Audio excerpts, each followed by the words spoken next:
I came across this article titled 34-year-old first-time home buyer with a 6.9% interest rate says she regrets the house she purchased. Do you have buyer's remorse?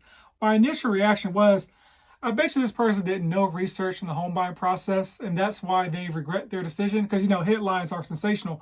But once I read the article, it was even worse. So here's what happened. This person was paying $2,500 a month for rent, and their landlord was going to raise the rent $500. So they decided to buy a home. So you would think they probably settled on a house with a mortgage payment between $2,500 and maybe $3,000.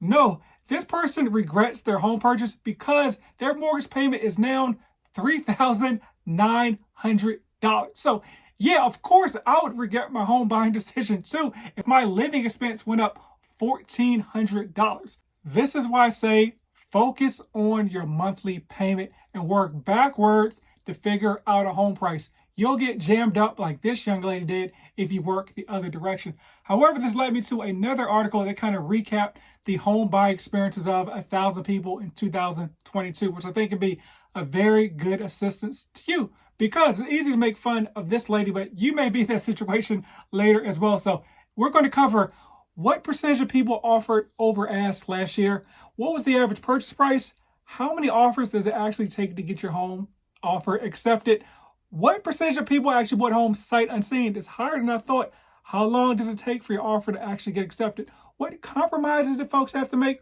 What regrets do they have to make? What percentage of people actually put down more than 20% to buy a home? It was actually a lot higher than I thought it'd be. And what made the home buying process a lot easier? So let's get into it. Welcome back to House Rich, the first time home buyer show where we help millennials figure out how in the world can I buy my first home.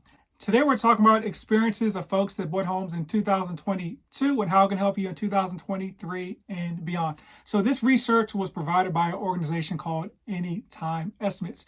And to set the picture, the breakdown of the data was 60% of millennials, 16% Gen Z, and 18% of boomers. And there were about 1,000 people surveyed in this survey. And this data is actually over a time period from 2021 to 2022.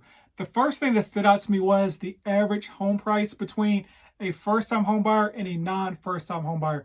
The median home price was $510,000 for a first-time home buyer, and for a non-first-time home buyer, it was $450,000. And so a couple of things to think about is like, did non-first-time home buyers, were they older folks that bought properties that were going to like downsize? But you got to think about it. Once again, this data is from 66% millennials. So it probably was not somebody downsizing for a forever home. And also, people buying their first home probably aren't buying the huge home to begin with, or at least you probably shouldn't be, right? So I think the big takeaway from there was that folks that already owned a home were less likely to make these Godfather offers and more likely to take their time than somebody that's like, hey, my lease is almost up. I need to purchase a home, whether I'm offering $30,000, $40,000, $50,000 over ask. If you're a first-time home buyer, one, maybe start your home buying search a lot earlier so you're not impacted by an arbitrary timeline such as your lease expiring.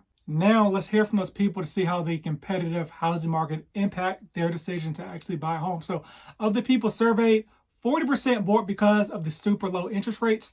38% actually increased their budget. So it's like, oh, these rates are less. Let me purchase more house and actually go above my budget to begin with. And maybe once again, I'm making these Godfather offers for homes that I didn't really need to if I had maybe stepped back and took my time a little bit more.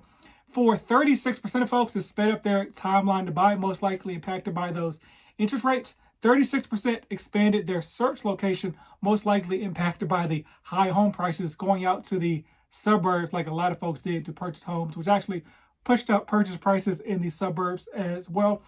27% actually purchased smaller homes, decreased their anticipated square footage. And then 25% of folks are just like, man, this economy is way too competitive. I'm just going to put off things till the housing market cools down. Here's the thing about waiting for the housing market to cool off. It really never does. It goes up and it levels out and then goes back up, levels out and then goes up. Here's the thing. Even the down housing market of last year where home prices were going down every single year, rates were going up, home prices still end the year up about 4% after all of that drama. This year, I think they're expected to maybe go down between 1 and 3%, but then most likely take back off after the Federal Reserve stops artificially raising interest rates. My advice always is to focus on the monthly payment, not necessarily the purchase price, because that first home should not be your dream home. Statistically, you're only going to be in that property like 5 to 8 years. So if you're 25, 35, 40, you're probably going to have another property in the next decade anyway. So don't focus so much on finding that dream or perfect property type. Now let's talk about the folks that offered over asking price. The perception was that in order to get your offer accepted during that time frame, you had to make these grandiose offers over asking price. Only 1/3 of the people surveyed actually offered over asking price. And of that 1/3, 34% of those offered between 1 and 10% over asking. So that's not like the huge number you would think, right? And 24% offered between 11 and 20%, 29% offered between 21 and 30%, and 12% of people offered at least 30% over asking price. So here's my thoughts and my personal experience on offering over asking price on a property. It's a property that you really love, and if it's a lot of competition because maybe it's a great property in a great location, sometimes you have to offer over asking price, but you're looking at the future appreciation of the property. So the condo I bought in Dallas in like 2015, I want to say, I think it was being offered for $255,000, and I offered $258,000 on the property. And my offer was actually not accepted. The first offer actually dropped out, so my offer of $258,000 was actually accepted on the property. So I came in second offering just $3,000 over asking price, but it was a property that I really loved. I knew the location was top notch. It was next to a park. It had a view of like the Dallas skyline. You're probably thinking $255,000 for that view. Yeah, this was 2015 in the Dallas area. So that property has appreciated a lot since that purchase. And my goal was to live in the property and then have a property that was nice enough to potentially rent out to people in the future. That was my vision for the property. So you need to have some sort of vision if you're offering over asking price on a property. Maybe your vision is, hey, this is my forever home. I love the location. Properties don't come up a lot in this neighborhood. And hey, I don't really care if I offer over $30,000, $40,000 over this property because I'm here for the long haul and I have the savings to do whatever I need to do. So there are different factors that come into play when it's like, hey, should I offer over ask or not over ask for a property? Results will obviously vary for your area, but these are the average home prices paid by the people surveyed. So between 100K and 300K was about 27% of people. Between 300K and 600K, about 35% of the population. 600 to 900K, about 26% of people. And over $900,000, 10% of the population bought homes over that amount. Now let's talk about how many offers the average person had to make to get their offer accepted. This bit of data is very important because I think we always heard the extreme scenarios where it's like, hey, I had to make 20 offers on a property. I had to make 30 offers on a property. I had to drive around for 6 months to find a property. You obviously hear those stories because nobody's posting, hey, I had to make 2 offers on a property and I got it accepted. You're not hearing those scenarios. You always hear the extreme version. So 80% of people had to make more than 1 offer on a property, which kind of seems normal, right? But that means that 20% of people made 1 offer on a property and got their offer accepted. For the people that had to make 10 or more offers on a property, that was 11% of the population. And honestly, when you're on your home search, that's kind of normal. You're probably going to have to make 3 or 4 offers in some sort of balanced market for your offer to get accepted. So the percentage of people that got their offer accepted after 3 offers was 15%, and after 8 offers was 8%. So once again, you're going to have to make more than 1 offer no matter what market you're in, most likely. This was a wild stat to me. 36% of people surveyed made offers sight unseen. How that broke down was 40% of those were first-time home buyers and 25% of those people were multiple-time home buyers. So I personally would never buy a home sight unseen unless I really, really knew the area. Maybe it was a new build, but I guess whatever floats your boat, to each your own. But yikes, in my opinion. Now, let's analyze how long it took people to actually find a home. So less than a week, actually 8% of people found a property in less than a week. That condo I mentioned that I bought in Dallas in 2015, I found that in less than a week and actually found it myself and suggested it to my realtor to actually look at the property. This property that I'm in currently, I bought in 2018 with my wife. it took us approximately 3 months of kind of casually buying in order to buy this property. And so for folks last year, it took about 10% of the population at least 3 months in order to buy a property. And it took about 12% of folks at least 6 months in order to buy a property. So once again, most markets, you can expect somewhere between 1 to 3 months in order to find that perfect property that you're looking for. Perfect property, not confused with your dream home, but just meets a good portion of the priorities you have when looking for a property. Speaking of priorities, let's talk about priorities and what folks typically compromised on when it came to a home. So the number one priority was a good neighborhood. About 20% of the folks compromised on whether it was a good neighborhood or not. Next was affordability, the big one. That was important to about 45% of the people surveyed. And of those people, about 35% of them compromised on affordability. Commute was the next one. Good school district, renovations, and a new home. So there were a lot of compromises that people had to make when going on their home search.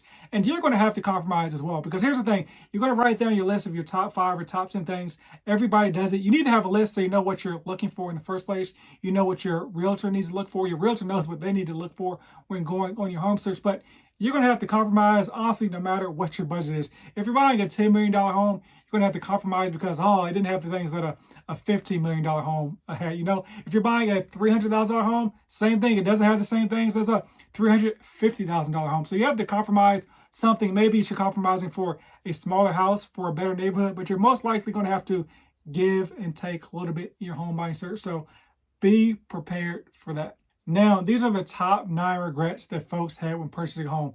Can you guess what number 1 is? It is, I spent too much. About 30% of people surveyed said they spent too much on buying a home. 26% said, hey, I bought too quickly, meaning that, hey, there's better options out there, but I pulled the trigger too quickly. 25% of people surveyed said there's too much maintenance when buying a home. So one of two things happened. One is somebody did no research. They didn't realize they had to do basic stuff such as, change light bulbs, mow the grass, do yard work. Or someone tried to, buy a cheaper home or a fixer-upper and was and thought it'd be easier than it actually was. Once again, be very wary of buying fixer-uppers if you don't have the time and the handiness when it comes to a hammer. Next, 21% said they felt pressure to make an offer. I'm not sure if that's from parents, societal issues, but you should never feel pressure to make an offer on a property. 17% of the folks that have regrets bought their property sight unseen. Once again, I personally would never do that, because to me, you want to walk into a home. There's certain things that you just can't feel from, looking at a home online. It's what direction the sun comes in, what the view is from the window. There's certain things that you just can't get from pictures. And obviously, if there's negative things, they're not going to be in the pictures. Whether there's I'll give you another good example. When I was looking for homes in Dallas, I found this great property, great condo. It had a rooftop deck and all that. And once I got there, I realized it was across the street from it was randomly a liquor store across the street from the property. It was in this nice part of Lower Greenville, Dallas, if you know the area. But yeah, I just couldn't vibe with the liquor store being across the street. So you're walking out the front door every day and there's a liquor store right there. That just didn't work for me. So that's kind of a small example of why I always recommend going to view the property, or at least having a very trusted friend whose opinion you actually respect to view the property. And maybe a friend that's kind of a little a dick too, you know what I'm saying? Because they'll probably tell you stuff that other folks may not want to tell you, or may not want to discourage you from buying a home by saying. The last 3 were they didn't like the location. That's why I always recommend driving around the area, or at least knowing what the area is about before you buy a home. They don't like the neighbors. I don't know how much you can do about that, right? Or they don't like the home in general. So not understanding why you buy a home you didn't like in the first place, but About 10% of people actually paid for their home in cash. I always wonder, where do folks get this money in order to pay for these homes in cash? So the number one answer on the survey from 43% of people was, I just make a lot of money, basically. They make a lot of money and they saved a lot of money. So number 4 on the list at 25% was folks borrowed money from friends and family in order to purchase a home for cash. And then next down from that was 23% of people was hey, I sold my home and I had enough money to buy this property in cash. So maybe, folks that are selling those high dollar amount properties in Cali, moving to the Midwest, a place where home prices are lower. And 16% of people said, hey, they made sacrifices in order to buy a home. And then 15% of people said, hey, I just moved to a location where home prices were cheap. So there you go there. Now, this was a surprising stat for me. 60% of people put down more than 20% when buying their first home. I guess all the people I interact with put down less than 20% on buying a home. But here's how this breaks down. So people that put between 21 and 30% was about 20% of people.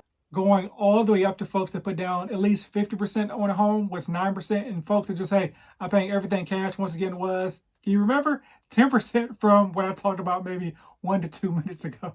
Now, what made the home buying process harder than expected? I think this is good perspective for you, a potential home buyer, so you can understand that other folks are going through the same struggles and challenges that you are. So the folks surveyed, about 50 or 45% of them said, hey, they were just stressed out. Yeah, the home buying process is stressful no matter how much research you've done, but it's less stressful, of course, if you've done your research, you've set your budget, and you have a good team in place. 38% just said, hey, man, this is too expensive. Another 38%, man, it was just hard to find a home. 33% were like, hey, man, there's just so much competition out there. And once again, there's less competition on the market today. Interest rates are obviously higher. And so you just have to kind of weigh that when you're talking about your home search.